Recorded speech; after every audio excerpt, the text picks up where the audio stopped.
When it comes to your career at DC Comics, what I was quite astonished to see, I looked up all of your work that's being sold on Amazon, for example. Superman, Hell on Earth, Teen Titans, Red Hood and the Outlaws, Superboy for a while. Superboy for a while. And all I saw was that all of your work were having rating of at least 4 stars out of 5. And a lot of them had 4.5 stars out of 5. And these were not like 1 or 2 ratings, customer ratings, verified ratings. These are like in their hundreds, if not thousands. So can you base that why your accomplishments, your career at DC Comics remains quite under discussed, if not understated?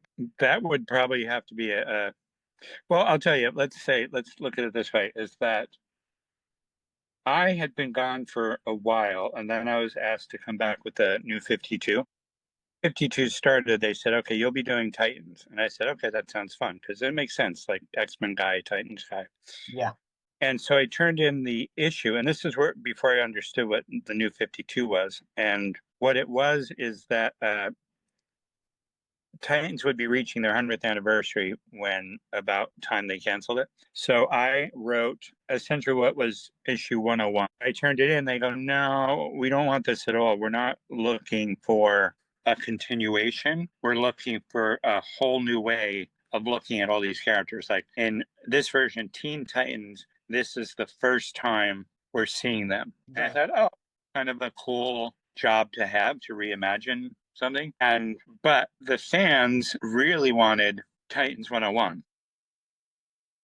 The continuation. Yeah, they just wanted the book that they read. And when you think about it, if you're reading a book, you want the book to be entertaining. You don't want it to change into something else. Fans who were following it were like, hey, this is different. What's going on? And new fans came in, and I think that's probably the difference is that new fans looked and said, wow, these Teen Titans are really cool. What's going on? Look, Cassie and him might be sleeping together. We can't tell. There's little clues. Whereas the other people were like, I had a scene where Bart was walking around with Tim's t-shirt or shirt. I grew up with 6 brothers and sisters, and he was a child. And he was out of town, and I needed a tux. So I went in his closet and I got him his tux. Right. And he goes, do you cost? I go, no, I don't know how much it took. How much does it cost? He goes, it's a lot. He had like 4 tuxes in his closet. So he's like, I can't believe you stole that from me. I go, I didn't steal it. I borrowed it, and it's back in the closet now. What's the big deal? But I realized that that's how when you grow up in a big family, you share. That's what you do. You share. Yes. So when you're a child, no one's asking you to try on your tux. And so similarly, you have Tim Drake, works with Batman. Everything's very regimented and thoughtful and focused. And you have Bart, he's like, well, I don't know. I got to wear something, so he threw on a shirt. And so then Tim is berating him for borrowing his shirt, and Bart's like, what's the big deal? And I remember seeing online, people like going, he ruined it. Tim would always give him a shirt or whatever. It was like, and it's like, okay, that Tim that you've been reading would, but this Tim just met Bart. Right. Met this new Bart with his own attitudes. Same thing with Cassie. And so I was writing it as if these characters didn't know each other, but I was writing it in a way, because that's what somebody said. Somebody said, like, Bart's like a little brother to him. I go, yeah, eventually he is, but that's what we're going to get to. We'll see to me, it's fun. You get to see the relationships build from scratch. Right. That most people, a lot of people weren't reading George and Marv when Titans started, so they're not aware of it, or they watched the TV show. So this was going to give people the ability to get in and be like, okay, this is my Titans. These are the characters. We know that they're going to be best friends. We know we're going to see them form a family unit at some point. And so I think the difference is that I think all the books had their very devoted fans to the new 52, because these are people who hadn't picked up Teen Titans in ever, if at all. Right. 52. So they had a certain expectations, and then the people who had known the characters for 30, 40 years, And that's the other thing too, is I have to say, like, it's so wild to me because as a person of my age, like Kitty Pryde's a perfect example. Was 16 when I read her the first time, I believe, maybe even younger. 14 when she joined the X-Men. Okay, so she's 14, and 35 years later, 40 years later, I don't know how long it's been, but 4 years later, there are people that still want her to be 14 or act 14, and some writer comes on and makes her seem like a 30-year-old, soccer mom, and somebody else and writes her this way, and everybody like wants, like Jimmy Olsen, for perfect example. Jimmy Olsen had to stay at Clark's apartment, and Clark got mad because Jimmy was a young guy and he had money, and and at one point Superman comes in, Jimmy's in the shower with this girl, and Clark's like, oh, and it's like, and the instant that, even before I left the book, there are writers on the book that suddenly went from this older Jimmy Olsen that had been established for a few years, although I kind of made him more of a little more cooler than geekier. But the even before I left, they had like, hey, Miss Olsen, hey, Miss Lane, I got you a coffee. Do you need anything? And it's like, why the fuck do you want to see the same, And then they're like, well, he's Superman's best friend. Why on earth would he be Superman's best friend? Like, what? Like, is Superman brain damaged or something that like he has to hang around with this, hey, Mr. Kent, did you see Superman was just here? And like, what's Superman? Oh, yeah, Jimmy, I did see him. Years of this, for God's sake, like, why not, I mean, the whole idea behind New 52 was to change up what we know about what we've seen and look at it with a different set of eyes, And like with Lois was moving in with her boyfriend, and she got a text, and she looked concerned. So Superman glanced over to see what the text was, and it was about moving her stuff into his apartment that night. And Clark was like, oh. And people got so angry. They're like, oh, Clark would never, or Superman would never read someone's text. That would be an invasion of privacy. And I'm thinking, of course he would. He doesn't, like, of course he would. He would 100%. I mean, like, think of a guy, he's sitting there at his typewriter and he hears uh, burglars break into a bank and say, everybody freeze. And he's like, oh, this is a job for Superman. And you get out and you go and save everybody. Like, this is a guy who's on 24/7, sees a cat in a tree from 10 blocks away, and he sees a little kid about to fall. So why would he be like, oh, no, I can't read these texts? I can listen to everybody's thoughts. I can, stop any crime. I can do anything. But, oh, yeah, no, that'd be weird if I were. So to me, that was a sign of like a Superman that exists in the here and now, like Boy Scout Superman from and even then, Superman, I wouldn't, it's not like Superman doesn't have a temper, it's not like things don't make him sad. Like, yeah, if he's curious and his friend looks concerned and, she's on a text, he's like, oh, what is it? Okay. I mean, like, how many times have you walked into a room and you read a letter upside down? Just, oh, that's a shame. You look at someone's desk and you go, oh, he's made his grocery list. It's like, it doesn't have to be, he wasn't stalking. He was just concerned, a genuine concern for someone he loves. Yeah, and he has powers that you and I don't have. Like, and frankly, if you and I had them, we would be reading things too. So you can't have an alien come and be raised on Earth and then be annoyed when he acts like somebody with superpowers, because he is. He's someone.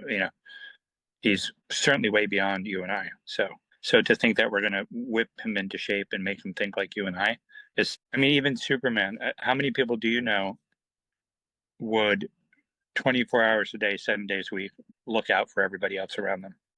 Nobody. To take Superman, who's this very particular entity, and try to make him act like human, like these are human rules and you have to obey them. I mean, how many times does Superman grab somebody by the collar and drop them off at the police station? And like, what happens when the cops come out and they go, oh, to the guy, what'd you do? And he goes, nothing. Superman just grabbed me out of the back of the collar and dropped me here off here. And they're like, okay, well, we can't press charges. See you later. Like, like Superman does. Superman, Can I just say, would it be a fair assessment from my end that this was an attempt by DC Comics to compete with Marvel's Ultimate Universe, because the Ultimate Universe was redefining the classic flagship superheroes for a modern age with modern morality. And DC was doing the same thing with New 52 after the Flashpoint episode. And next thing you know, in your case, you got bombarded by the PC mob. I wouldn't say PC, but I mean maybe there's some of that. But I also, it's kind of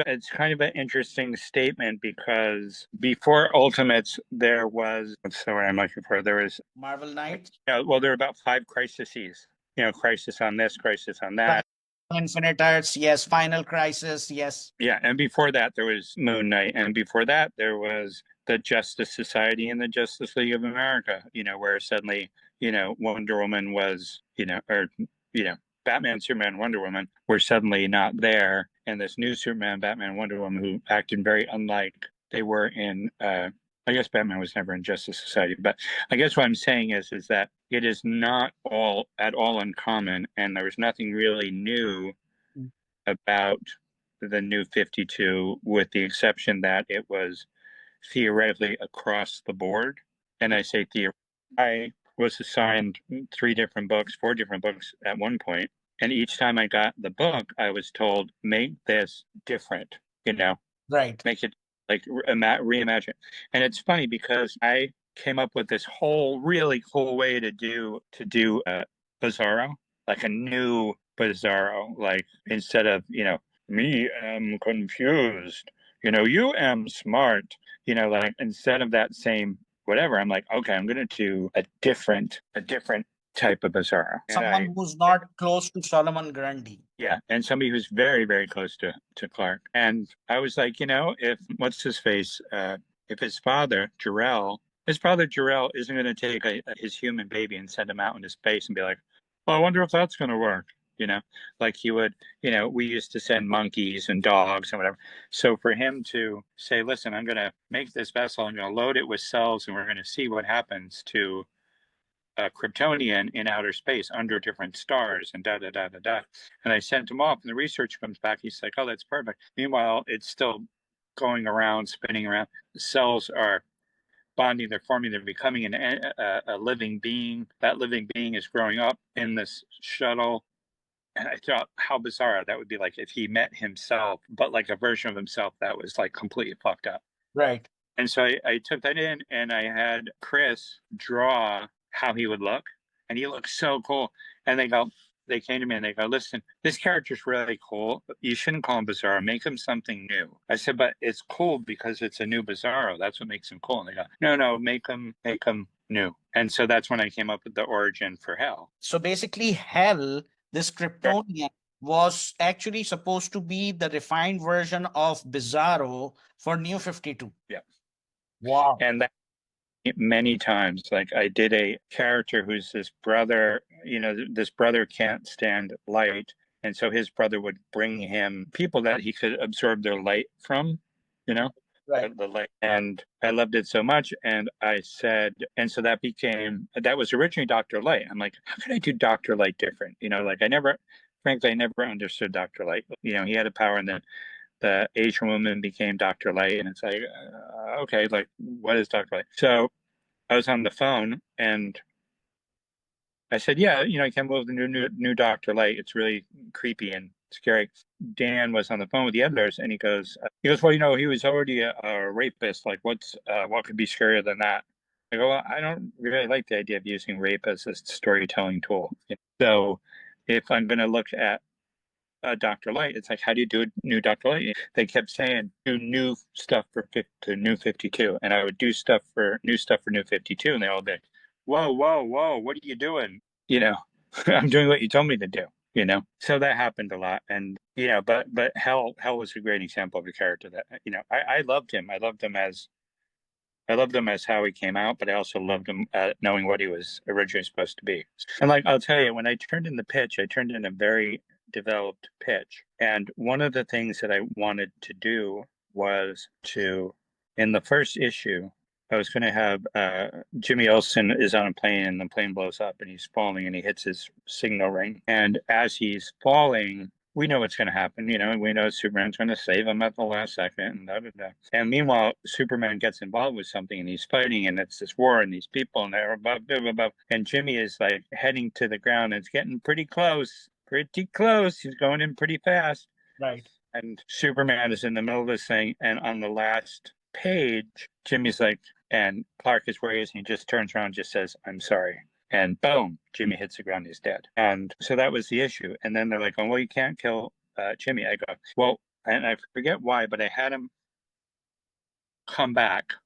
And when he came back, he was able to reincarnate people, like bring them back to life. And I said, I think it would be really cool because Clark would be mortified and say, Jimmy, you can't bring people back to life. Screws up timelines. It's whatever, their soul's gone. Like, you don't know what is up. And Jimmy, who has this new powers now, is like, how is that any different than what you do? Like, you save a plane full of 50 people and, oh, yeah, great. You're the hero. But 50 people crash and I bring them back and all of a sudden I'm a monster. Like, what the fuck is that about? And so it's going to be, okay, if they're going to be best friends are going to fight. And what do you fight about? But something that's like super duperly profound, It's like, even how many times did you bring me back to life? I was essentially dead. I was about to slam into a mountain. I was about to get crushed by a building and you're there saving me. How is that any different, Clark?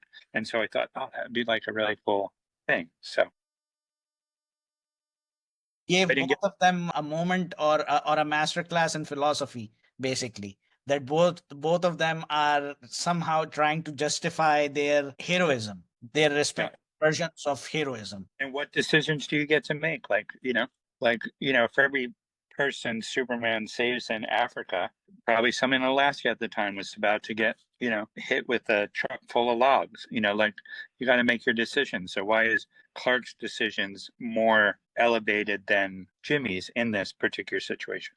But then they're like, no, you can't kill him. I'm like, okay. And they say, well, because they'll know he's not dead. I go, I'm not even trying to pretend. I'm not being a writer where like you kill somebody and then, 20 issues later, you bring them back. I wanted him to like get up and be like, oh, wow, that was weird, not realizing that he died. But I just couldn't win that fight. Now, there is one thing that you shared with us, something which was very new, at least for a guy like me, because you told us that yourself and Fabian Nassis had completely different approach towards writing comic book stories. Fabian was more a plan oriented individual, whereas you were the day by day person. You lived by the day. Was that the same thing that you were practicing when you were at DC? It was a little different because DC was very specifically trying to accomplish a very specific goal across 98% of their books. So every few months, we would have to write our 6-issue plan. Mm-hmm. And then they would over it and go, oh, well, this is blah, blah, blah, blah, blah, blah, blah, blah. And so I did have to be a little more focused, but I'll give you an example of like when I wanted to make Bizarro smart. That would be interesting if Bizarro was like flowers for Algernon. He got so smart that it was distracting. You couldn't even talk to him because he was so smart. And I went to my editor and I said, hey, I want to do a few issues of Bizarro being smart. And he goes, all right, but just 3. I said, why just 3? And he said, because they know he's not going to stay smart. So they're going to come back. They know he's going to come back. So just do it for 3 issues. And I said, what I always say to editors, I say, look, if we do the same thing every time and then the audience is like, oh, they're doing the same thing again. And then we wind up doing the same thing because that's what we did every other time. I said, yeah, then they're going to get bored and they're going to be like, oh, they're feeding us the same thing again. But I knew I wasn't going to win the battle with them. He wound up 2 issues in, he got reassigned to another book and I got a new editor. And I sat down to it and he goes, yeah, this is really cool what you're doing, Bizarro. I said, listen, I'm not trying to take advantage of you as my new editor and say, oh, yeah, this was the whole plan. Da, da, da, da, da. I said, I'm telling you that he asked me to do 3 issues. I said, but the way that I like to write is I like to run down a blind alley and see where it is. And maybe there's another story there. Maybe there's 10 stories there. Maybe there's 2 years worth of Bizarro as smart stories. I don't know, but you can always come back and go, all right, that didn't work. Let's wrap this up. You Right. know, Right. take off in a different direction. And so in that way, I was always trying to keep the avenue open to see where things went, like, and this is the opposite of what I'm about to say, but I did a story and I was like, you know what, it would be cool. I think the biggest problem with Warlord was that he always looked like, he has the silver beard and the goatee and the silver hair, and he's running around in his underwear. And I always thought, the idea behind the Warlord world is interesting. So why don't we make like a younger astronaut who goes in space and he lands and he winds up in the Skitaris? Okay, that's cool. And they're always trying to de-age their heroes because they felt that they were too young. So I wrote the approved, great, great, great, approved. And then the issue where I forget why, but they got separated and suddenly they were on this island and there's like a pterodactyl there or something. And they started drawing the first issue and then they came to me and they said, yeah, you can't use a Skitaris. I'm like, okay. And so then I said, okay, at the end of the issue, you pull back and there's a giant question mark. And so this became the Mystery Island, Adventures of Mystery Island. But it was supposed to be, and it got approved, it was all going to be the, what do you call it? The reintroduction of Skitaris for the New 52. But it didn't happen. It just became an island with monsters on it. So sometimes you just have to, sometimes you're not in control and you have to, adapt to what they've told you. So I would tell you something, you might find this interesting, is that there's a retreat. And I sat down and Dan goes, Scott, I don't get it. You write Teen Titans as if they've never met each other. And then you write the Outlaws as if they're known each other forever. Like he goes, I can't recall Roy and Jason ever even talking to each other before this. Right. And I think, but I said, yeah, well, I was, you said you wanted a new version of the New 52. And I said, since these characters hadn't been together, I was like, I was stealing from Butch Cassidy and Sundance Kid, like if you ever saw the movie Yes. and then you read you go, oh, yeah, he stole from. It was like a tribute to Butch at the Sundance Kid. yeah, Okay. right up until the wife who married Sundance but was in love with the other one. Robert and Paul Newman. Yeah, but and Catherine Ross as Mrs. Sundance. But it's like we were talking before. Like I love what George and Marv did with Teen Titans. Like everybody else loved it, but I don't need to see Corey pining away for Dick Grayson for 40 years. The character. I think it's insulting to the way we experience time when we're reading comic books, and I think people got less and less interested.